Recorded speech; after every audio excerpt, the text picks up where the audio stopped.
Abrir vossas Bíblias no Evangelho segundo Lucas, no capítulo de número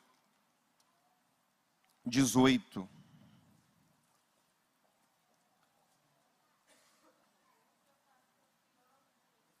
Amém. Que bom ouvir sua voz, Gabi. Cadê ela? Ô, Melanie, saudade de você. Que bom ouvir sua voz, Gabi. Que Deus te abençoe. Em nome de Jesus.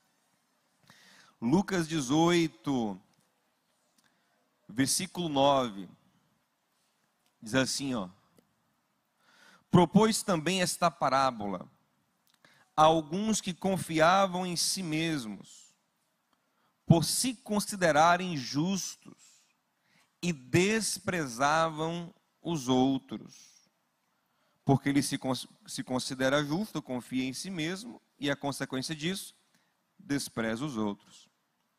2 homens subiram ao templo com o propósito de orar, um fariseu e outro publicano. O fariseu, posto em pé, orava de si para si mesmo, ensimesmado na sua oração, desta forma: ó Deus, graças te dou, porque não sou como os demais homens, roubadores, injustos e adúlteros, nem ainda como este publicano. Jejuo 2 vezes por semana e dou o dízimo de tudo quanto ganho. O publicano, estando em pé, longe, não ousava nem ainda levantar os olhos ao céu, mas batia no peito, dizendo: ó Deus, sê propício a mim. Outra versão: tem misericórdia de mim, pecador. Digo-vos que este é o último, o publicano, desceu justificado para a sua casa, e não aquele, o fariseu. Porque todo o que se exalta será humilhado, mas o que se humilha será exaltado. Aí a gente olha um texto desse e fala: pronto, já sei qual é a manha. É quando for orar, falar: Senhor, tem misericórdia de mim, que eu sou pecador. Pronto, o que o pastor vai ensinar sobre isso? É um tiquinho mais profunda a coisa. Meus amados, a gente tem que entender que Gênesis, do capítulo 1 ao capítulo 3, é uma história literal, assim eu acredito. Respeito quem acredita que aquela é uma história metafórica, simbólica. Ela é literal.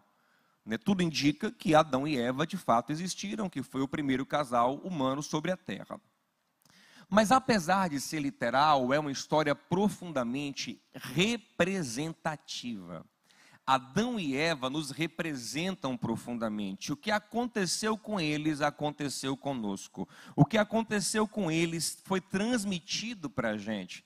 Se alguém quiser uma teoria psicológica para isso, você pode ir em Carl Jung, que fala sobre o inconsciente coletivo que vai sendo transmitido na humanidade, Mas com Jung ou sem Jung, Paulo fala isso em Romanos 5, que o que aconteceu com Adão veio sobre todos nós, porque Adão nos representava. E você tem que lembrar que o diabo convenceu Eva, e Eva posteriormente Adão, convenceu o primeiro casal humano, inseriu no coração deles algumas mentiras terríveis. Por isso Jesus, em João 8, chama o diabo de pai da mentira. Quem inventou a mentira na terra foi o diabo. E tem algumas mentiras que entraram em Adão e Eva, que ainda estão em todos nós. E nós temos que colocá-las para fora. Por isso que conhecereis e a verdade vos libertará. Por que é a verdade que nos liberta? Porque o diabo nos prende com mentiras, você entende? Por que a verdade é o poder que nos liberta? Porque o que nos cativa são inverdades. Então, quais são essas inverdades que nos cativam, que estão dentro de todos nós? Olha o que o diabo fez. Lá estava Eva de boa, passeando no jardim, quando ela perigosamente passa perto da árvore do conhecimento do bem e do mal, que também não está escondida, está no meio do jardim, está acessível. E quando ela está passando, a serpente endemoniada, Satanás, começa a chamar ela para bater um papo, fala assim: ô Eva, me diga uma coisa, menina, quer dizer que você não pode comer de tudo aqui não, Eva disse: não, posso sim, só não posso comer dessa árvore do conhecimento do bem e do mal, porque essa aí é uma árvore proibida. Eu disse: eu comer, eu vou morrer, a gente vai morrer, não pode comer. Aí eu falo assim, que conversa fiada. Você acredita nele? Estou parafraseando, mas a ideia é essa, o contexto é esse. Você bota fé nele assim, é? Você confia nele assim, é? No Criador? Oh, eu conheço ele das caras. Conheço ele muito antes de você. Ó, ele bota essa pressão de que vai matar. Mas mata não. Conheço ele. Só pressão. Na verdade, sabe o que ele não quer de verdade? Ele não quer é que você fique esperta igual a ele, que vocês fiquem espertos igual a ele. Ele quer manipular, ele quer controlar. Porque se você se libertar dele, você vai tocar a sua vida do seu jeito, sem essas limitações que ele impõe. Porque ele não é tão legal assim não, viu? Ele é muito, muito, muito controlador. Então se você, sabe, se libertar, a sua vida vai ser muito melhor, ele não é tão bom assim. E outra coisa, você vai ser a mulher, Adão vai ser o cara, vocês vão arrebentar. Sabe, vocês têm em você mesmo o que é necessário. E o diabo colocou isso no homem. O homem acreditou que Deus não era tão bom assim, que ele não precisava tanto de Deus, que o homem era bom em si mesmo, sabe? E que ele poderia confiar em si mesmo. Uma furada que entrou no nosso coração. Observe como isso já reverbera. E Adão e Eva apostaram nisso. Quando eles comem a fruta, eles estão apostando nessas ideias do diabo. Eles estão investindo tudo, arriscando alto nas ideias do diabo, apostando alto. Então, quando eles comem da fruta e Deus aparece, você percebe que já estão agindo nessa ideia. Porque a primeira coisa ridícula que eles fazem é tentar se esconder de Deus. O que, obviamente, é subestimar Deus. Tipo assim, ó, lá vem ele, vou me esconder aqui atrás de uma árvore. É ridículo. Como é que eu acho que eu vou conseguir me esconder de Deus? Então, na mente de Adão, Deus já está menor, já está mais fraco. E ele já está mais esperto. Sabe criança que vai se esconder atrás da cortina, no esconde-esconde, e fica toda com o bumbum de fora assim? Era Adão atrás da árvore. Se achando escondidão. Ele argumenta com Deus, ele tenta se justificar. Ele se acha agora. Ele acha que ele pode, que ele tem motivos. E o principal é isso, é que quando Deus pergunta a ele, Adão, o que foi que rolou? Sabe o que ele fala para Deus? Senhor, sabe o que rolou? A mulher que o Senhor me deu. A culpa, na verdade, não é minha. Eu era um cara de boa, todo mundo sabe aqui. Pergunte ao elefante. Eu vivia de boa aqui nesse jardim, nunca fiz nada de errado. Aí o Senhor aparece com essa mulher é um cão, rapaz. E quem me deu? Observe que ele faz o quê? Se justifica, ele dá uma desculpa. O que é desculpar? A gente pregou isso aqui outro dia. Quando a gente pede perdão, a gente reconhece o erro. Quando a gente fala desculpa, a gente fala, tire de mim a culpa, porque eu tenho um motivo. Adão dá uma desculpa, ele se justifica, ele não pede misericórdia. O Senhor tem misericórdia de mim. Engraçado que eu estava falando isso para a Maristela, ela falou assim, pai, o que aconteceria se ele pedisse misericórdia ao invés de se justificar? Eu falei, boa pergunta, minha filha. E ele fica se justificando, dando explicações, não, foi a mulher e o Senhor, no fundo o culpado é o Senhor. Sabe briga de casal? Quando um cobra do outro, fala, e você que não faz isso também? Foi Adão, se justificando. E aí Deus foi em Eva, Eva, minha filha, o que foi que rolou? A serpente. Quem deixou ela entrar aqui? Quem criou essa maldita? Mais uma vez, ela não quer assumir culpa. O diabo não se justifica porque ele sabe que isso não funciona. Já é mais inteligente. Mas Adão e Eva se justificam. Observe como isso vai entrando no homem. Eu não sou tão mal, eu não sou tão mal. Se você olhar para Caim, gente, é ridículo como Caim se acha top. Porque Deus não aceita a oferta dele, Caim é o primeiro nascido na terra, né? Deus não aceita a oferta dele, e Caim fica tão magoadinho, o ego tão feridinho, acha tão injusto aquilo, se revolta. Deus fala, Caim, vigia, você está com mal no coração. Ele se acha tão injusto que ele mata o irmão por causa do egozinho ferido dele. Ele acha que ele pode matar o irmão. Aí Deus pergunta, Caim, o que você fez? Não tem um dever nenhum de cuidar do meu irmão. E aí quando Deus vai castigá-lo, e Deus não dá a ele uma pena de morte, que poderia dar, porque ele merecia uma pena de morte, Deus simplesmente diz a ele que ele não vai conseguir mais tirar o fruto da terra, ele é lavrador, ele vai ficar peregrino na terra.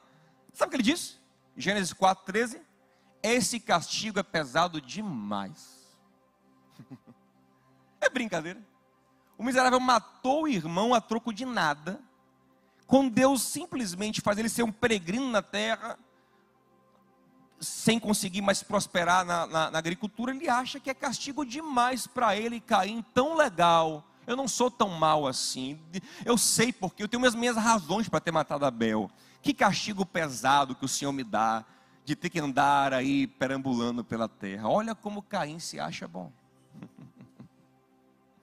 Deixa eu falar uma coisa. Sabe qual é o grande problema que entrou no nosso coração, gente? É que eu e você não enxergamos o lixo que nós somos. Caim não enxergava o lixo que ele era. Injustiça, muito. Quando a gente tem essa sensação de injustiça no coração, a gente é assim, a gente é arrogante, a gente passa por cima do outro. Por quê? Porque o mundo me deve, a vida me deve, eu tenho o direito de fazer aquilo que eu quero. E ninguém vem me castigar, ninguém vem me pegar não, porque eu sei porque eu faço. Eu sei o duro que eu dou. Não vem a minha esposa me cobrar, não vem meu marido me apertar, não vem meus filhos me encher o saco, porque eu sei quem eu sou. Eu sei o quanto que eu dei duro aqui, ninguém me reconhece. Eu sei o quanto bom eu sou. E é isso que entrou em Caim, isso que entrou na humanidade. A gente não entende o lixo que nós somos. Sabe por que a gente não entende? Porque a gente às vezes não entende a expectativa que o Criador tinha sobre nós. A gente se avalia a partir dos nossos próprios olhos viciados em injustiça. A gente vê tanta maldade, a gente vê tanta injustiça, o sistema é tão bruto no mundo que a gente se acostuma com o mal, com a perversidade. E a gente acha que a gente é legal. A gente não entende o que Paulo diz em Romanos 3:23, que todos pecaram, todos, sem nenhuma exceção até agora pecaram e foram destituídos, perderam a glória de Deus. Se você não tem glória, você tem inglória. O que não glorifica, desonra. Ouça uma coisa, tudo na terra glorifica a Deus, tudo na terra cumpre seu propósito. Sabe a única coisa que não cumpre seu propósito na terra, e que de vez em quando irrita Deus? O ser humano. Eu digo mais, muitas vezes eu e você somos a única coisa que aborrece a Deus, que entristece a Deus na terra. Deus não fica chateado com os leões, nem com as zebras, nem com o mosquito da dengue, porque ele tem seu propósito. Deus fica chateado comigo, com você, que não fazemos a vontade dele, que somos não há criatura mais perversa no mundo do que o ser humano. Você abre o jornal para você ver. Abre o jornal para você ver o quanto de maldade, de perversidade que está nessa raça humana. É tanto que no capítulo 6, não demorou muito, no capítulo 6, no começo do processo da vida humana na terra ainda, Deus disse: eu não aguento mais essa praga. Para que eu criei o homem? Ô bicho ruim. Tudo que ele pensa é ruim, o bicho é perverso, o bicho é maldoso. Eu vou destruir essa praga na terra. E o texto fala que ele poupou Noé. Alguém fala: não, então por que não? Mas tinha um bom, Noé era bom. Quem disse que Noé era bom? Gênesis 6:9 fala assim: Noé era justo no meio da geração. Ou seja, entre aquela geração que ninguém prestava, ele era o melhorzinho. Comparado com aquela geração. Mas não é que ele era bom, não. Outra coisa, Deus não poupou ele porque ele era melhorzinho. Deus poupou ele porque ele era o melhor, para que Deus mantivesse a promessa dele de um dia restaurar a humanidade através do filho incorruptível de uma mulher. Por isso Deus manteve, porque Deus queria resetar tudo. Porque quer ver uma coisa? Se fosse para escolher o melhor, por que Noé, já velho, cheio de pecado, escolheu uma criança pura? Tinha crianças mais puras do que Noé, mas Noé era o melhor para o projeto. Tanto que os filhos de Noé também é uma bagunça. Logo que Noé sai da arca, Noé toma cachaça, um vinho, fica bêbado, peladão, aí a confusão com os filhos, com o neto, maldição. Não era nada de maravilhoso assim. Tanto que de Noé viemos nós. Essas belezuras. A gente se acha maravilhoso porque o nosso padrão é muito baixo. Eu sempre brinco dizendo assim: gente, você acha que as baratas, elas acham que elas são sujas? Não. Entre elas é uma maravilha. Elas se acham: o que tem? Porque os seres humanos nos perseguem assim? Só porque eu passei na privada, que bobagem. Quem não passa na privada, gente? A privada é o caminho mesmo que a gente tem do ralo ali. Só porque eu pisei no cocô, que bobagem. Quem não pisa no cocô? Eu sou assim mesmo. Aí uma barata olha para outra assim, olha que baratão lindo. Elas acham lindo umas às outras e se atraem, acasalam, e se apaixonam entre elas lá. E tem filhotes e amam os filhotes. Porque no mundo delas, elas são maravilhosas. Mas quando elas entram no seu mundo, você fala, eca, que nojo. Por quê? Porque a sua higiene está em outro nível. Deixa eu lhe falar uma coisa.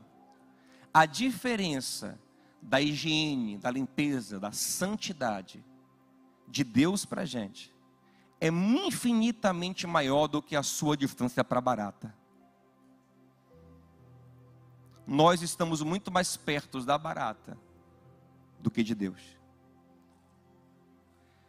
Em Isaías 64, 6, Isaías diz que as nossas tentativas de fazer coisas justas sem a graça de Deus, sabe o que são?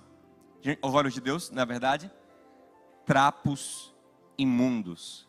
E trapos imundos ali foi um eufemismo do tradutor, que não quis colocar, ele achou muito chocante o termo no hebraico, porque no termo no hebraico é panos de menstruação, é absorvente usado.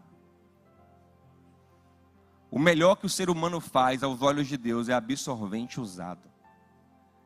Grava essa imagem na sua mente agora. Sempre que você se achar o bom, a boa que faz, que é bom, Deus sabe como eu sou bom. Aí ouça Deus falar assim, ó, absorvente usado. Eca, pastor, que nojento isso. Mas é essa a ideia mesmo do texto, é fazer você sentir nojo de você mesmo. É isso que nós somos. É isso que nós somos. Imagens borradas de Deus. Gente, uma imagem borrada honra aquele que foi, aquele que está sendo projetado? Se eu desenhar você com um nariz ridículo, com uma orelha ridícula, com um olho distorcido, narigão, tudo, isso te honra ou te desonra? Te desonra. Nós somos imagens borradas de Deus sem a graça. E nisso a gente desonra o Senhor. Tem uma marca chamada Louis Vuitton. Sabe o que a Louis Vuitton faz? Todas as marcas comuns ou marcas menos prime, quando uma peça tem defeito, elas mandam para o outlet, né, para a ponta de estoque, aí vende mais barato. A Louis Vuitton não aceita isso. Qualquer peça com mínimo defeito é mandada imediatamente para destruição. Porque eles entendem que uma peça com defeito desonra a marca. Meu amigo, se a Louis Vuitton é desonrada por um defeito, imagine o Criador dos céus e da terra. Aquele que é santo, santo, santo, santo, santo, santo, santo, santo, santo. Ele é tão santo, ele é tão puro, ele é tão perfeito, que os anjos que vivem na presença dele, que também são santos e nunca pecaram, ficam constrangidos e voam diante dele, cobrindo o rosto, cobrindo os pés e lembrando constantemente um ao outro: santo, ele é santo, olha como ele é puro, eu não aguento nem olhar para ele, ele é muito santo. Sabe o que falta para a gente? A revelação de Deus. Sabe o que você acha tão bom? Porque você ainda não viu Cristo. Você não conheceu, você não teve a revelação da Escritura e a testificação do Espírito de quem é Jesus e de quem é o nosso Deus. Porque Isaías, quando viu essa imagem que eu estou descrevendo aqui, em Isaías capítulo 6, dos serafins voando em volta do trono, se cobrindo e louvando a santidade de Deus, Isaías, que era um homem mais crente do que qualquer um de nós aqui, mais consagrado do que qualquer um de nós aqui, ele entra em desespero e diz: ai de mim, porque eu tenho uma boca suja, ando com a galera fofoqueira, de boca suja, e eu estou aqui vendo essa santidade toda, eu estou aqui vendo o Senhor dos exércitos, ai de mim, ai de mim, ai de mim. E não é tipo assim, ele fala: não, Isaías, de boa, pode vir. Não, ele só pôde ficar porque um anjo veio, o próprio Deus o purificou, Fique em paz, porque eu te purifico. Porque você, na sua natureza, na minha presença, você vai ser fulminado mesmo. Moisés, que era... gente, é Moisés, eu chamo Moisés de semideus. Quis ver a glória. Eu disse, você não pode me ver. Você, Moisés, não pode. Porque se você me ver, você morre. Eu vou passar diante de você de costa para você ver a minha bondade. Só a parte da bondade. Porque se você ver toda a minha santidade, você cai duro agora. Então eu vou te esconder numa rocha, para passar de costa para você ver a minha bondade. Lucas capítulo 5, para a gente olhar para Jesus. Está lá Pedro de boa, pescando tal. Quando Jesus chega, prega no barco, manda ele pescar. Quando ele lança a rede, que a rede vem cheia de peixes, ele percebe quem está ali. O texto fala que Pedro cai de joelho e fala, Senhor, afaste-se de mim, longe de mim, porque eu sou um pecador. A santidade, a revelação dele nos faz nos sentir sujos. Se você nunca sentiu isso, eu sinto muito, você nunca conheceu Jesus. Você não olhou para Cristo, você não entendeu quem é o nosso Deus, você não é confrontado pela santidade que emana da palavra de Deus, eu repito, testificada pelo Espírito Santo no nosso coração. Então a gente precisa entender e ver quão terrível nós somos sem a graça. O melhor de nós é horrível. E aí, nesse quadro, o que a gente pode fazer? O que podemos fazer? Eu estava pregando, eu estou pregando o evangelho para mim. Deixa eu falar, pais, mães, preguem o evangelho para os seus filhos. Falem sobre ele, para eles sobre natureza humana, sobre pecado, sobre necessidade de arrependimento e de salvação. Não pensa que eles vão se converter por osmose, não, velho. Eles precisam entender e crer na mensagem do evangelho. E eu estou pregando o evangelho para minha filha, eu cheguei nesse ponto aqui, eu falei, minha filha, e agora? Se nós somos isso, tão distantes de Deus, tão desagradáveis, tão sujos, tão imundos, tão perversos, o que é que nós podemos fazer? E eu fiquei feliz porque minha pequena gritou, nada.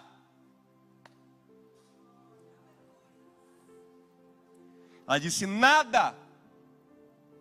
Não tem nada que nós possamos fazer. Nada. Bota isso na sua cabeça. Não tem nada que você faça que resolva esse problema chamado você. Você é um problema que você não consegue resolver. Ah, mas eu fui no coach, ele me disse que eu posso me reinventar. Você não pode, mentira. Você é um problema que você mesmo não resolve. Mentiram para você. Mas uma mentira do diabo. Inclusive, às vezes o coach tem muito a ver com aquela coisa do diabo que ele falou, viu? Às vezes, nem todos, alguns. É mentira, você não pode resolver. Isso é insolúvel, por sua própria força. Mas tem uma coisa maravilhosa na justiça de Deus. Na justiça de Deus, um justo pode receber a pena do injusto e justificar o pecador, justificar o injusto. Né? É justiça atribuída. A justiça de um é atribuída ao outro. Na antiga aliança tinha um símbolo disso, que era um sacrifício de animais, né? Que não tiravam o pecado, presta atenção, não tiravam o pecado. Era só um símbolo do que ia acontecer. Hebreus 10:1 diz que aquilo era sombra do que chegaria. Versículo 4 de Hebreus 10 fala que sangue de animais não são capazes de remover o pecado. Era apenas uma sombra do que, uma mensagem, um símbolo do que um dia aconteceria. Morte de um inocente, morte de um puro por um sujo. Então animais puros eram matados para isso. Até que Deus um dia resolveu resolver o problema do pecado para o seu povo. Até que um dia Deus mandou o seu mensageiro mais famoso, o anjo Gabriel, na vila de Nazaré, na Galileia, lá em Israel, na casa de uma menina que estava noiva. E o anjo Gabriel falou, ei, você não sabe o quão abençoada você é, menina. Salve, salve menina cheia de mérito. Foi isso que ele falou? Não, porque nem você, virgem pura, tem mérito. Salve a agraciada. Um presente que você não merece vai ser lhe dado. Você vai gerar a salvação, a esperança, a resolução da humanidade. Não com semente de homem, porque a semente do homem é corrompida, mas pela semente do Espírito Santo. E esse menino nasce. Quando ele nasce, tem uma festa. Anjos. O nascimento dele, gente, é tão glorioso que Deus manda um coral de anjos no céu. Os anjos que acompanharam tudo desde a criação, quando viram ele nascer, diziam: "Oh, agora, gente, chegou. Chegou um novo tempo, finalmente, para a humanidade perdida, chegou a esperança." Mas esse menino tinha uma missão. Qual era a missão dele? Viver sem pecar, sem nenhum pecado. E Hebreus 4,15 diz que ele foi tentado em tudo. Pense um tipo de tentação ele foi tentado. Pastor, ele foi tentado com dinheiro, sim, com sexo, sim, com poder, sim, com arrogância, com vaidade, com tudo que você imaginar. Aquele homem foi provocado. Quero que você imagine uma pessoa na terra que nunca cometeu um pecado. Não, ele nem pensou um negócio ruim, sabe? Ele nunca olhou para alguém com um olhar de cobiça. Ele nunca cometeu uma injustiça, gente. Puro, puro, puro, puro, a pureza encarnada. Você consegue conceber isso, alguém assim? 100% puro. Cercado de mulheres, mas nunca cobiçou uma. Se jogavam aos seus pés, ele conseguia manter o coração totalmente puro. Dinheiro era colocado em sua frente, poder lhe era oferecido. Ele podia se vingar dos seus inimigos muitas vezes, ele podia odiar, mas o coração dele nunca entrava em nada que era mal, sempre puro, puro, puro, puro. A melhor pessoa que o universo já viu. E quando ele está no auge da vida dele, ele começa a dizer para os discípulos: agora eu vou completar a minha missão. Como é que é isso, Jesus? Eu vou morrer. Como você morrer? Porque o Pai vai levá-lo para ele receber o que nós tínhamos que receber. Você entende? Jesus foi tratado como eu e você deveríamos ser tratados. Ele recebeu o nosso pecado de fato. As nossas iniquidades estavam sobre ele. Isaías 53. Lembre que o Império Romano, ele ou açoitava ou crucificava, não fazia as duas coisas com a mesma pessoa, com o mesmo condenado. No caso de Jesus, uma coisa deu errado, porque Pilatos estava pesado, porque via que ele era justo. A esposa de Pilatos sonhou com ele, dizendo que ele era justo. Pilatos está tentando livrar ele, não consegue, porque a pressão é grande. Aí Pilatos manda açoitar no chicote para não crucificar. Aí eles arrebentam Jesus no chicote, cortam o corpo dele todo, está sangrando, doendo. Alguns morriam no chicote ali, que era um chicote cheio de pontas de ossos, né? É um negócio que esfolava o corpo. Morriam no chicote. Aí Pilatos arrebenta ele no chicote e apresenta ele esfolado para o povo. Gente, aqui, gente, ó, já bati, vamos liberar? E o povo disse não. Não é o suficiente, crucifica a si mesmo. Então Jesus, além de esfolado, ele foi crucificado. E outra coisa, como ele era famosinho, zombaria, escárnio, botaram coroa de espinho que não botaram nos outros, cravaram coroa de espinho no crânio dele, tapa na cara, cuspe, um monte de coisas que acrescentavam humilhação e dor. Sabe por quê? Porque ali era eu e você. Ali é o que nós merecíamos. E quando você olha para você, não, pastor, eu não mereço isso, não. É a mentira do diabo ainda reverberando no seu coração.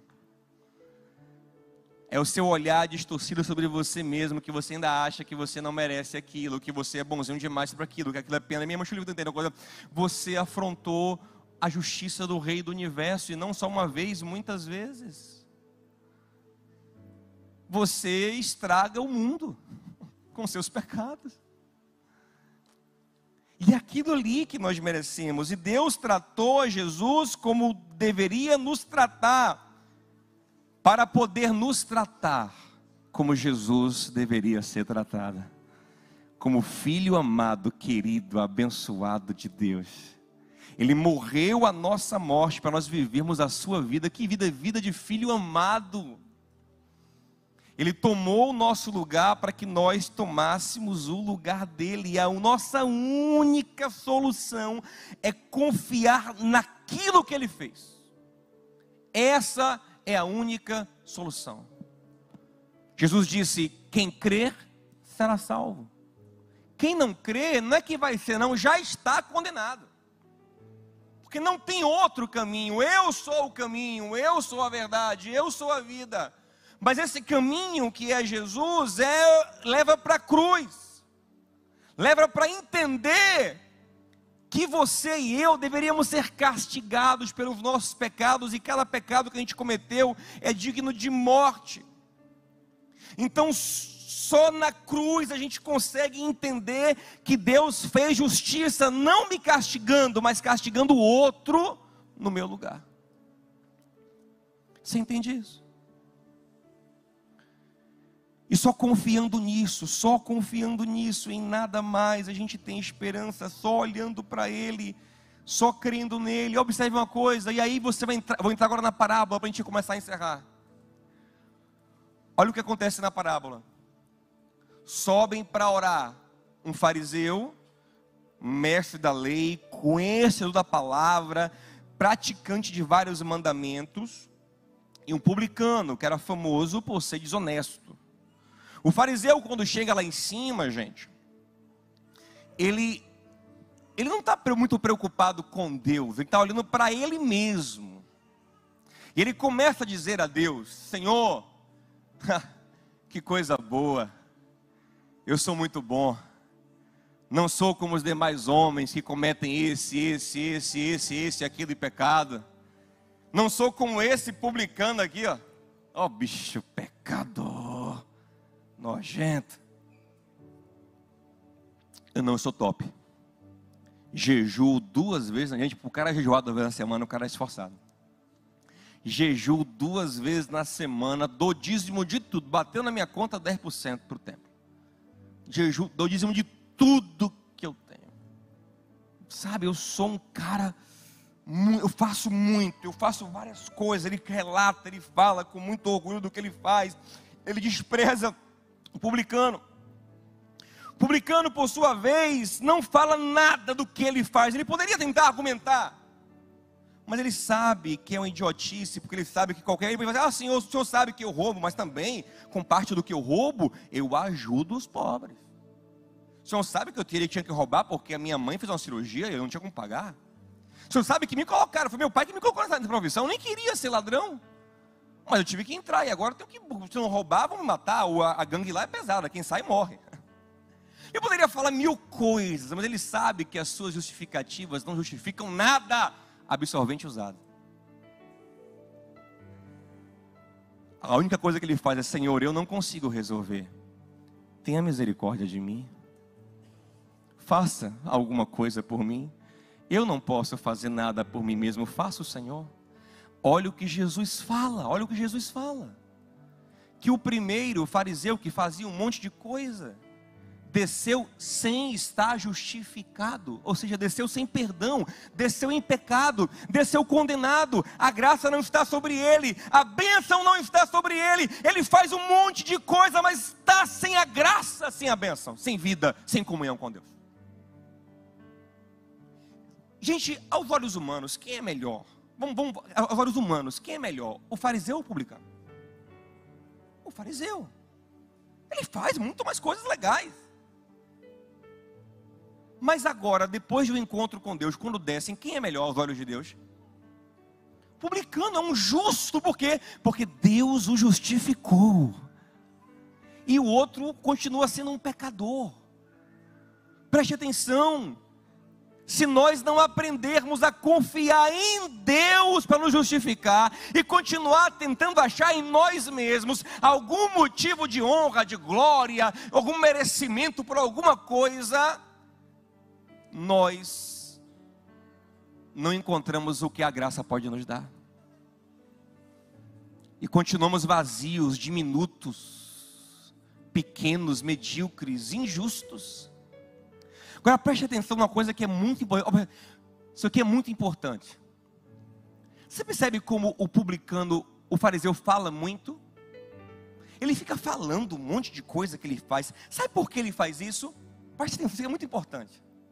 Porque todos nós, quando a gente quer confiar na gente, a gente fala muito, a gente justifica muito, a gente faz muita propaganda, muito marketing próprio. Sabe por quê? Porque no fundo, a gente está inseguro. Porque a lógica da justiça própria é a seguinte: o meu valor está naquilo que eu faço. Então eu tenho que propagar muito o que eu faço para ser amado, para ser querido, para ser respeitado, para que Deus me abençoe. Só que isso não tem fim.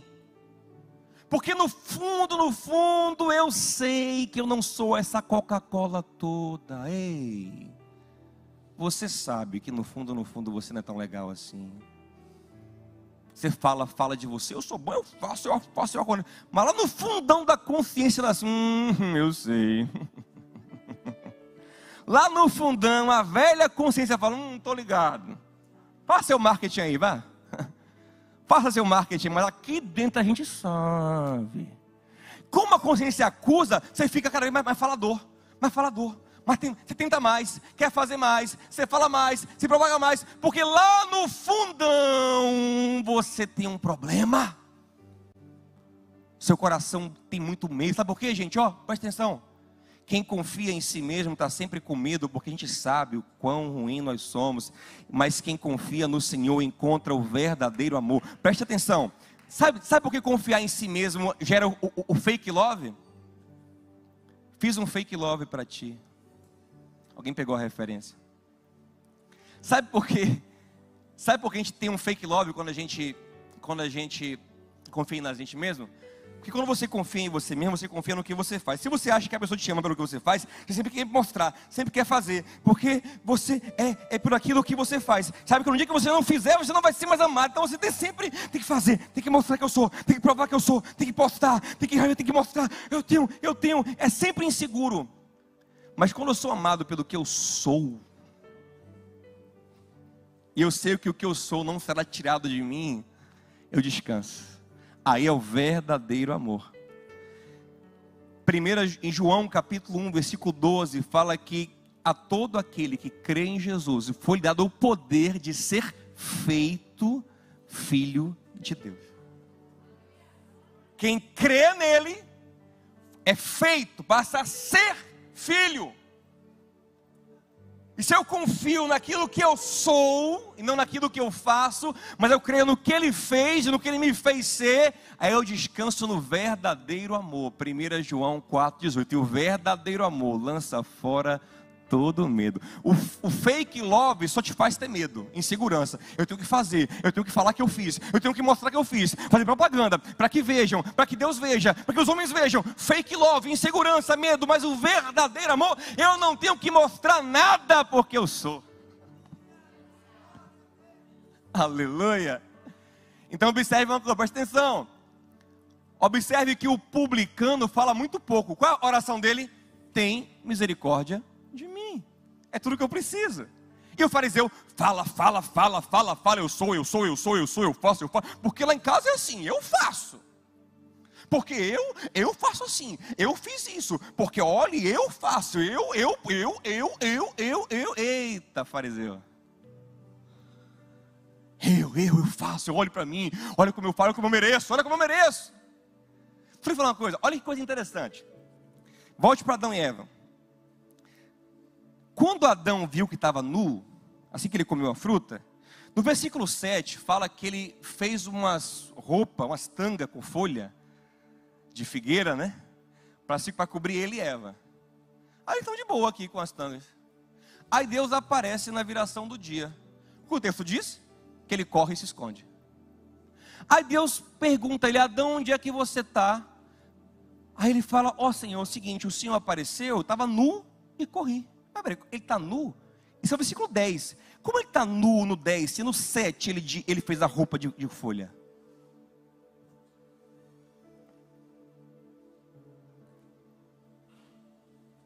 Como é que Adão... Eu vou te mostrar aqui para você, quero que você entenda isso. Vamos lá? Bota o versículo 7, por favor, Edvan aí. Gênesis 3:7. Olha aí. Ele resolveu a nudez do 7, ó. Os olhos dos dois se abriram e perceberam que estavam nus. Então, por estarem nus, o que eles fizeram? Então juntaram folhas de figueira para cobrir-se. Resolveu, ficou de boa. Estava nu, cobriu, de boa. Aí Deus apareceu. É o 10, olha o 10. Olha a conversa dele no 10. E ele respondeu: ouvi teus passos no jardim, fiquei com medo, porque estava nu. Por isso me escondi. Peraí, está nu ainda? Não está com as tangas de folha? Isso aqui é a essência da palavra hoje. Ei, Adão, a justiça de Adão, ó, para a dimensão humana, tá boa o que ele faz. A autocobertura, a justiça própria, a justificativa, como ele se cobre, tá bom. Mas quando ele encontra Deus,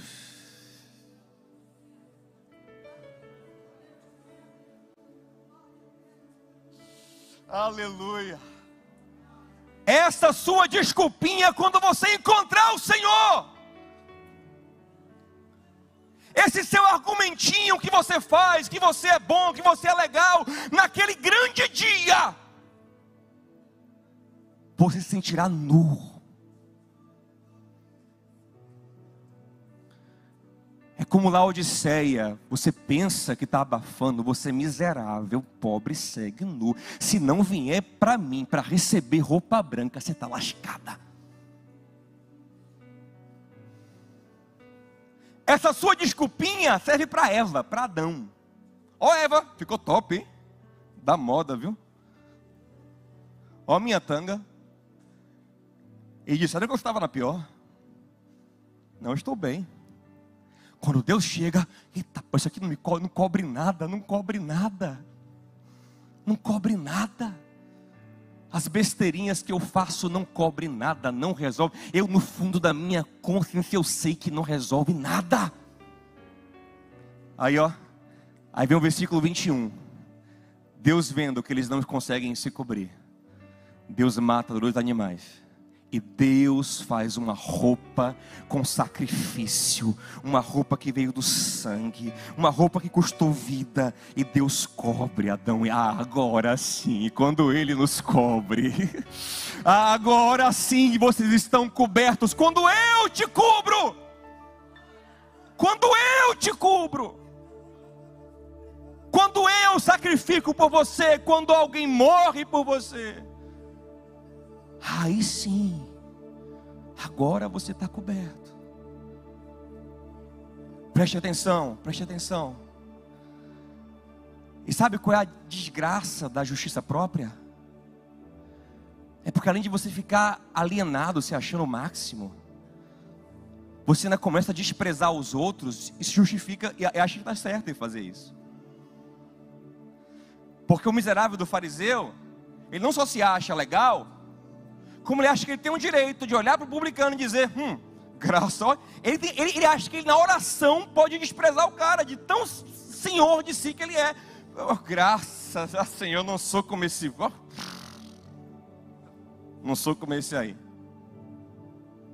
Porque quando a gente se acha muito bom, a gente começa a justificar o nosso pecado, o nosso desprezo pelo outro, o nosso não honrar o outro, o nosso não cuidar do outro, o nosso não amar o outro, o nosso não proteger o outro, o nosso não ter empatia pelo outro, o nosso não guardar o outro. A gente começa a justificar por quê? Porque afinal de contas, o que minha mulher se queixa de mim? Eu já sou bom demais, eu posso desprezar.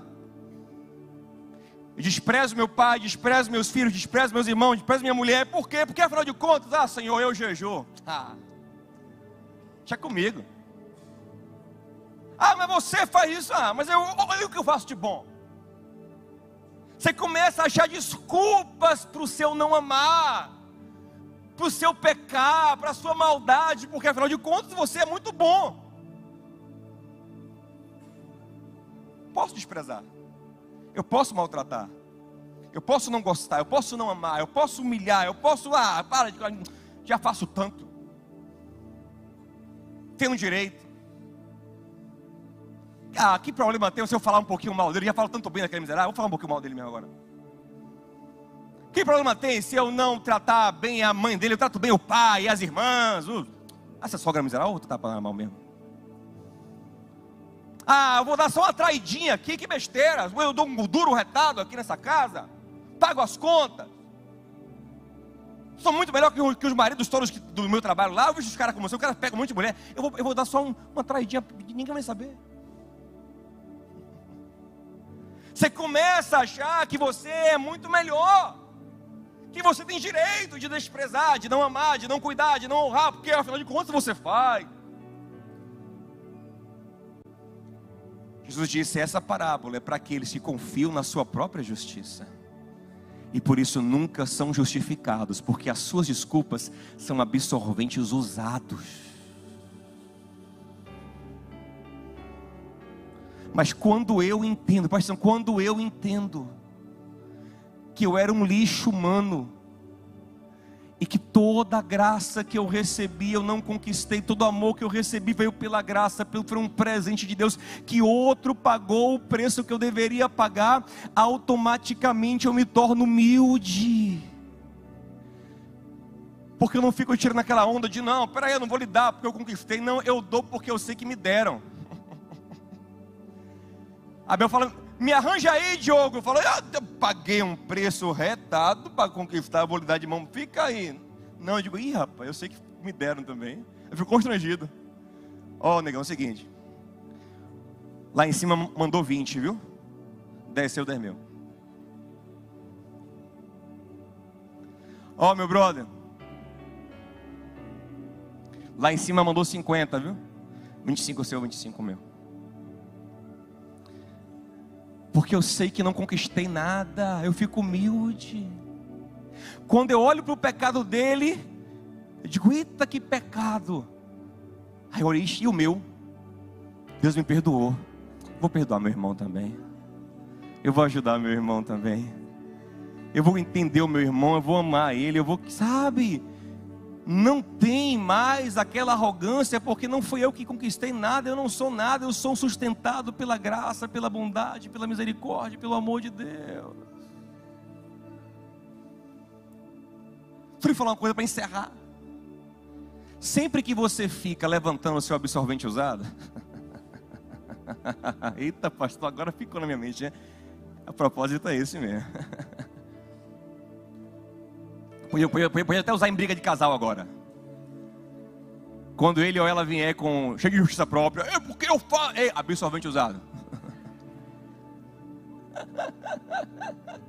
Ouça uma coisa, é tudo pela graça. É tudo pela graça. Lá em casa minha mulher sabe. Qualquer coisa que ela fala, eu falo, é pela graça. Graça. Mas eu faço porque Deus te dá. Porque Deus deu. Toda boa dádiva, todo dom perfeito vem do alto. Tiago 1,17. Eu gosto do não vos enganeis. Não vos enganeis. Chega de mentira. O que vem de bom veio dele, meu amado. É dele, por ele, para ele. São todas as coisas. Agora, para encerrar, preste atenção. Para encerrar, preste atenção. Preste atenção, isso aqui é o evangelho, ó. Eu não sei quem manda um pouco de direito, mas em algumas situações você pode abrir mão de um advogado e se defender. Ser seu próprio advogado, né? Você confia tanto que você é bom, que você tem argumento, que você vai arrebentar diante do juiz. Você leu 3 negócios no Google.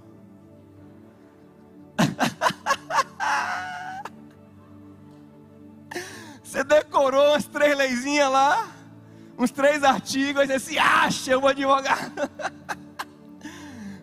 Montou toda a sua tese, aí você vai, toma uma surra do promotor, toma uma surra do capaz de misericórdia. É você tentando. Deixa eu me falar uma coisa, o seu acusador, o bicho é top. Ele trabalha nisso, há milhares de anos. Eu nasci há 10 mil anos atrás. É ele. Há quem diga que essa música aí. Ele trabalha dia e noite. Apocalipse 12:10. O nosso acusador acusa de ele. O bicho é bom. E você vai enfrentar ele no tribunal? Com seu absorventezinho usado? Para com isso. 1 João 2:1. Filhinhos, não pequeis. Filhinhos, não pequeis. Porque o pecado é ruim, faz mal. Não peque não, o pecado vai lhe atrapalhar. Não peque não, meu filhão. Mas se pecardes, corra para fazer uma boa obra, não é isso? Se pecardes, faça algo para compensar isso. Se pecardes, pega o absorvente, é isso? Mas se pecardes, tendes um advogado. Se pecardes, só Ele pode ganhar a causa para você. Se pecardes, tendes um advogado no céu, Jesus Cristo, o justo, o único, o santo, o perfeito. Só Ele pode te justificar. Fique em pé comigo, fique em pé comigo. Fique em pé comigo. Esse é o Evangelho. Nós dependemos dele. Ei, bota isso na sua cabeça. Ou ele nos salva, ou estamos perdidos. Enquanto isso não entrar no seu coração, você está perdido. Você vive amargo, cheio de pecado, e sem enxergar os pecados, desprezando os outros, condenando os outros. Vamos cantar essa canção e na sequência a gente vai ceiar juntos. A gente vai cantar a canção, orar juntos e a gente vai ceiar nesse espírito, nesse entendimento.